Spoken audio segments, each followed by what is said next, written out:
नमस्कार, सुलगता सवाल में आप सभी का स्वागत है। मैं हूं आपके साथ कांची बंसल। आज सवालों से उद्धव ठाकरे के बदजुबान नेता संजय राउत को सुलगाएंगे, क्योंकि इस बार संजय राउत ने कैमरे पर इतनी गंदी हरकत कर डाली है जिसकी वजह से उन्हें सलाखों के पीछे जाने के साथ साथ मोदी सरकार की रडार पर आने से कोई रोक नहीं सकता। दरअसल जांच एजेंसियों के शिकंजे से बौखलाए संजय राउत शिवाजी महाराज पर बयानबाजी करते हुए केंद्रीय मंत्रियों को गाली देते नजर आए। एक बार नहीं बल्कि कई बार उन्होंने गालियों की बौछार कर दी। संजय राउत की इस ओछी हरकत पर दिल्ली से लेकर महाराष्ट्र तक बवाल छिड़ गया है। संजय राउत की इस बदजुबानी पर तमाम सवाल सुलग रहे हैं।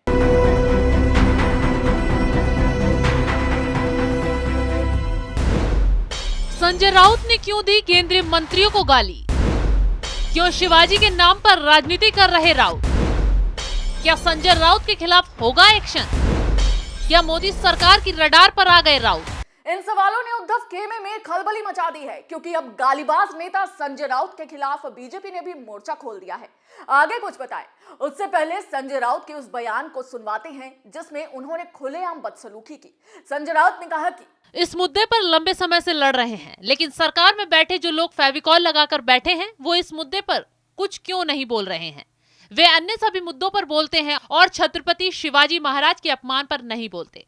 हमें लगता है कि केंद्र सरकार का कम से कम एक मंत्री इस मुद्दे पर इस्तीफा दे देगा और महाराष्ट्र का साथ देगा।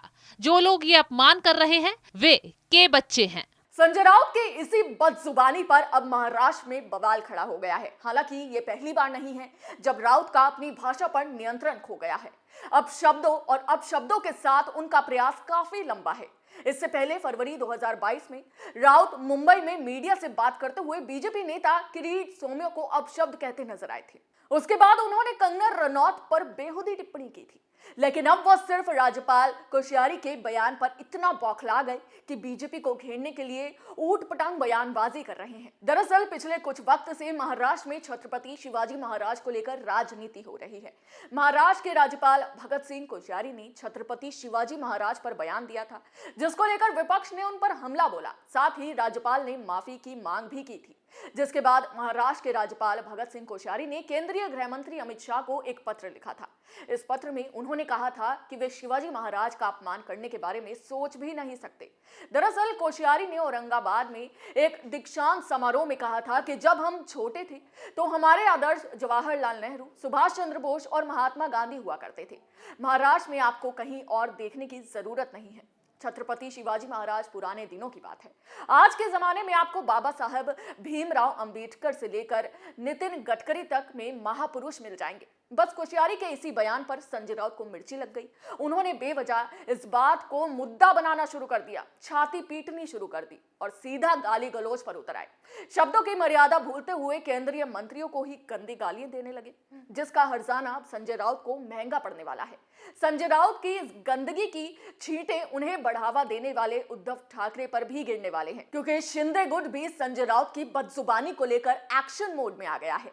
ऐसे में अब सवाल यह है कि क्यों संजय राउत बार बार मीडिया के आगे बौखला जाते हैं, अपनी जुबान पर लगाम नहीं लगा पाते हैं और इसी जुबान की वजह से वो दोबारा जांच एजेंसियों की रडार पर आ गए हैं। एक बार फिर से संजय राउत जांच एजेंसियों की रडार पर आने और जेल की हवा खाने की वजह से बौखलाए हुए हैं। हाल ही में पात्रा चौल घोटाले में वो सलाखों के पीछे से बाहर आए, लेकिन एक बार फिर उन पर गिरफ्तारी की तलवार लटक गई है। दरअसल शिवसेना के वरिष्ठ नेता संजय राउत के खिलाफ गैर जमानती वारंट जारी हुआ है। मुंबई के शिवरी कोर्ट ने संजय राउत के खिलाफ किरीट सोमैया की पत्नी मेधा सोमैया की मानहानि याचिका से जुड़े मामले में ये कदम उठाया है। बताया जा रहा है कि बार बार समन करने के बाद भी राउत कोर्ट में हाजिर नहीं हो रहे थे।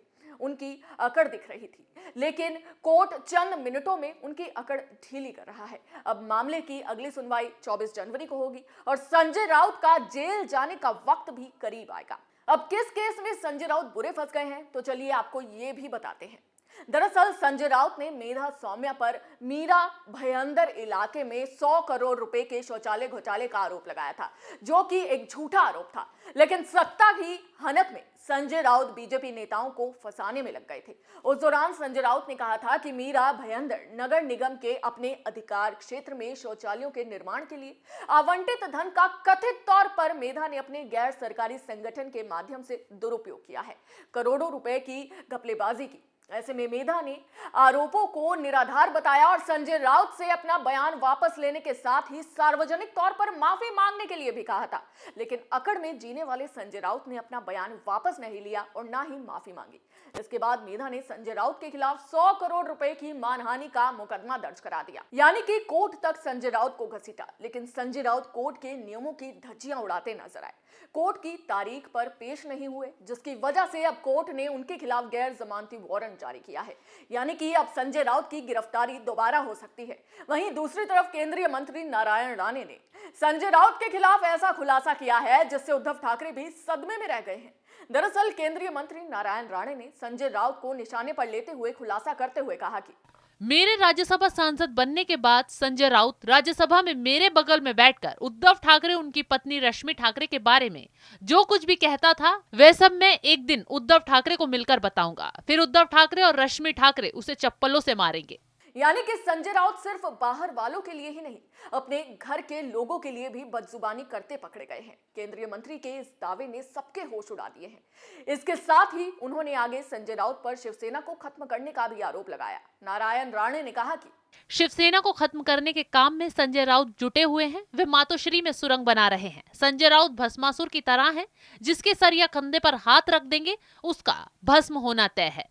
संजय राउत को बीजेपी ने भस्मासुर करार दिया, यानी कि अब संजय राउत बुरी तरह से बेनकाब हो चुके हैं। उनकी जुबान किसके लिए फिसलती है और किस हद तक ये राजनीति में गंदगी फैला रहे हैं, इस पर खुलासा हो गया है।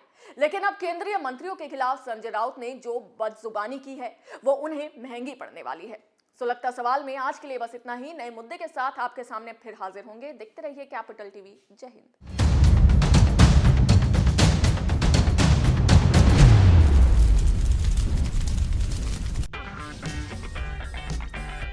अगर आपको हमारा वीडियो पसंद आया हो तो इसे लाइक करें, हमारे चैनल को सब्सक्राइब करें और हाँ, बेल आइकन दबाना ना भूलें ताकि आप तक हमारे वीडियो की नोटिफिकेशन पहुंचती रहे। आप अपना सुझाव हमें कमेंट बॉक्स में दे सकते हैं। हमारे साथ जुड़ने के लिए शुक्रिया। मैं राजनीति करता नहीं, पर राजनीति को बहुत गहरे तक समझता हूँ। मैं लोगों के बीच रहता हूँ, लोगों के मन को अच्छे से जानता हूँ।